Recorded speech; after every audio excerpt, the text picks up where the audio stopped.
शुद्ध आत्मा हो जाती है, जिसके अंदर विकार छल कपट नहीं रह जाते, उसके अंदर स्वयंता भगवान आकर प्रकट हो जाते हैं। अब इसी को समझने की कोशिश करेंगे कि ये क्या कहना चाहते हैं हम। काफ़ी लोग भगवान को पाना चाहते हैं, पूजा पाठ करते हैं और भी काफ़ी जतन करते हैं, माला फेर के मंत्र जाप करने की कोशिश करते हैं और गुरुओं के पास जा कर के प्रवचन सुनते हैं कि कैसे भगवान की प्राप्ति हो या कैसे भगवान के अंदर हम जाके समा जाएं ताकि हमें शांति और मोक्ष की परम गति की प्राप्ति हो जाए। ऐसे भगवान नहीं मिलते तो नमस्ते, मैं पवन यादव, रामपुरा डिस्ट्रिक्ट झज्जर, NCR हरियाणा। ऐसे भगवान की प्राप्ति नहीं होती। जैसे हम जबरदस्ती भगवान को पाना चाहते हैं, ऐसे तो ये कर्म कांड है और हमारे दिमाग की चतुराई है।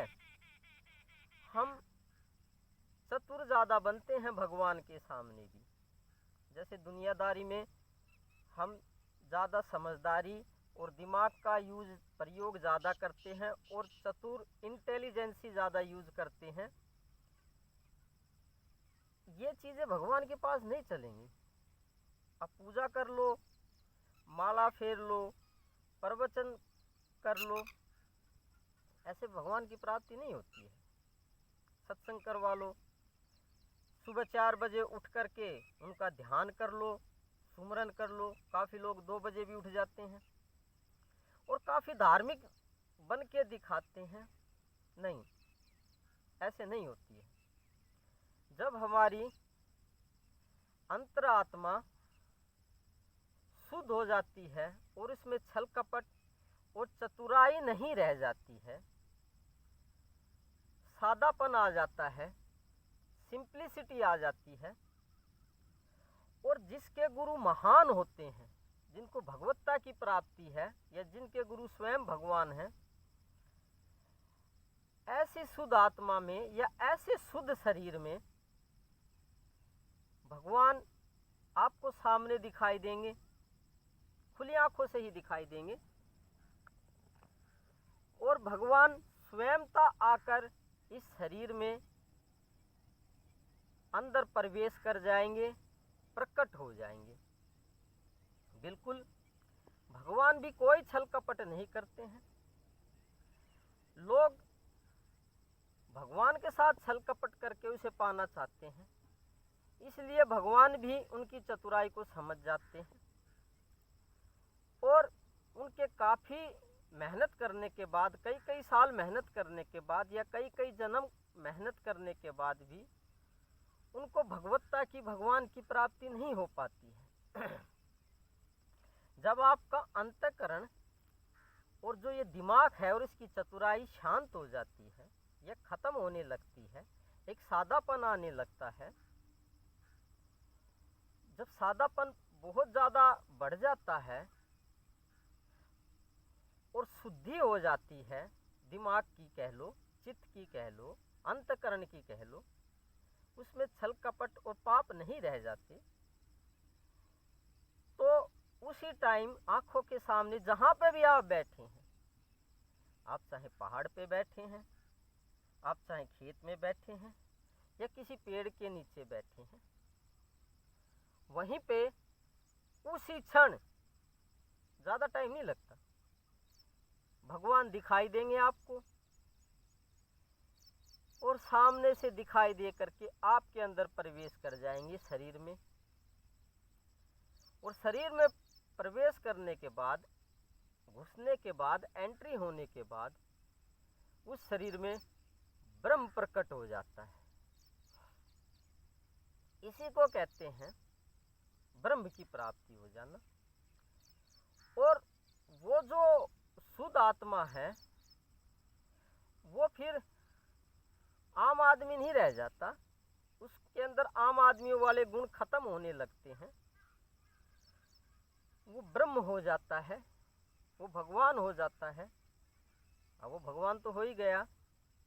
जिस शरीर के अंदर, अंतकरण के अंदर भगवान प्रत्यक्ष आंखों के सामने ही दिखाई दे करके, इन्हीं आंखों के सामने, ऐसे नहीं सपने में नहीं, जो खुली आंखें हैं, भौतिक आंखें हैं, फिजिकल आइज हैं, जब इन्हीं के सामने आपको प्रत्यक्ष दिखाई दे रहे हैं भगवान, और शरीर में आके प्रकट हो जाते हैं या एंटर कर जाते हैं और वहाँ पे उजागर हो जाते हैं, जैसे सूरज उजागर हो जाता है बादलों में से, शरीर के अंदर वो प्रकाशित हो जाते हैं या प्रकट हो जाते हैं। तो वो फिर वो आम आदमी नहीं, उसकी अपनी जो पर्सनल पहचान थी, अपनी खुद की पहचान थी कि मेरा नाम ये है, मैं वो हूँ, मैं कलेक्टर हूँ, मैं नेता हूँ, मैं बहुत बड़ा आदमी हूँ, मैं पैसे वाला हूँ, मैं बिजनेसमैन हूँ, मैं छोटा आदमी हूँ, मैं गरीब हूँ।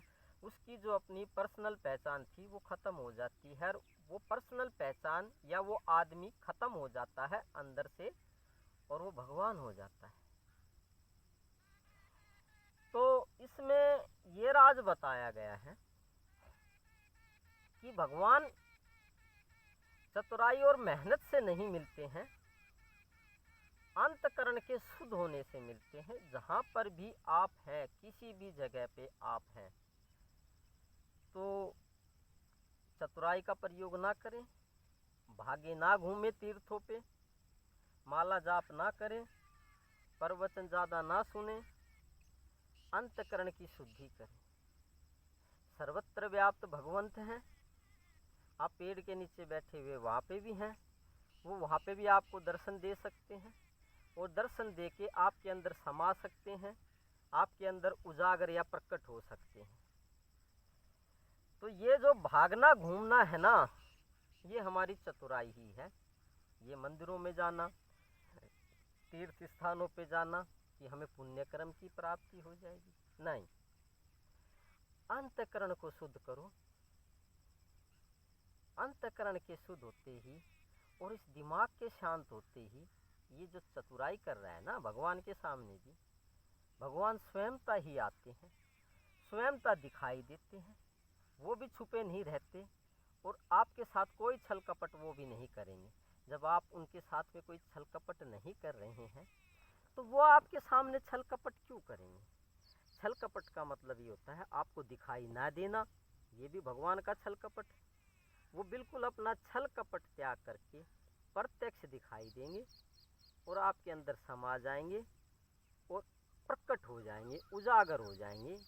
जैसे कमरे के अंदर बत्ती जल जाती है, बल्ब जल जाता है, ऐसे ही इस शरीर में समा करके भगवान का उजाला हो जाता है, रोशनी हो जाती है। इसी को कहते हैं ब्रह्म प्रकट होना। ये चेतना की सर्वोच्च स्थिति है, इस ब्रह्मांड की ये सबसे बड़ी पदवी है। इससे ऊंची कोई पदवी नहीं है, इससे ऊंचा तो कुछ हो भी नहीं सकता है, इससे ऊंची प्राप्ति कुछ हो भी नहीं सकती है कि भगवान स्वयं प्रकट हुए और स्वयं आए और स्वयं प्रकट अंदर प्रवेश करके उजाला कर दिया या प्रकट हो गए। तो इससे ऊंचा आपका दिमाग कुछ भी कहता रहे, इससे ऊंचा ये है, इससे नीचे ये है, कुछ भी है, इससे ऊंचा नीचा कुछ नहीं है। ये ब्रह्मांड की, देवताओं की और जो आम मनुष्य होते हैं उनमें सबसे ऊंची पदवी है। इससे ऊंची पदवी देवताओं की भी नहीं है, इससे ऊंची पदवी आदमियों में जो प्रधानमंत्री राष्ट्रपति हैं उनकी भी नहीं है। ये सबसे ऊंची पदवी है भगवान हो जाना, या भगवान का प्रकट हो जाना, या भगवान का उजागर हो जाना, या भगवान का दिखाई दे करके हमारे शरीर में प्रवेश कर जाना। तो इसी को कहते हैं ब्रह्म प्रकट हो गए, ब्रह्म उजागर हो गए। तो धन्यवाद एक शुद्ध विचार को जानने के लिए। करोड़ों में से किसी एक में ही, किसी महान आत्मा में ही ब्रह्म प्रकट होते हैं। पीछे आपने सुना होगा कबीरदास, महात्मा बुद्ध, और भी काफ़ी संत हुए हैं, तुकाराम, ये काफ़ी संत महात्मा हुए हैं जिनके अंदर ब्रह्म प्रकट हुआ है। ये अवस्था उनको भी ऐसे ही प्राप्त हुई थी, तो सभी को ऐसे ही अवस्था प्राप्त होती है। लेकिन ऐसा कोई करोड़ों में से जीवों में से या देवताओं में से एक ही होता है। सब में प्रकट नहीं होते हैं, क्योंकि सबका अंतःकरण शुद्ध नहीं है। तो चलो, काफ़ी लंबा वीडियो हो गया है, आप बोर हो जाओगे। आप पूर्ण ब्रह्म हैं, आप इस बात को जानते नहीं हैं। मुझे दिखाई देता है, मैं जानता हूँ कि आपके अंदर ब्रह्म है, आप स्वयं परमात्मा हैं, पूर्ण ब्रह्म हैं। मेरा परिणाम स्वीकार कीजिए। मैं आपको दंडवत प्रणाम करता हूँ। धन्यवाद आज के लिए। Thank you very much.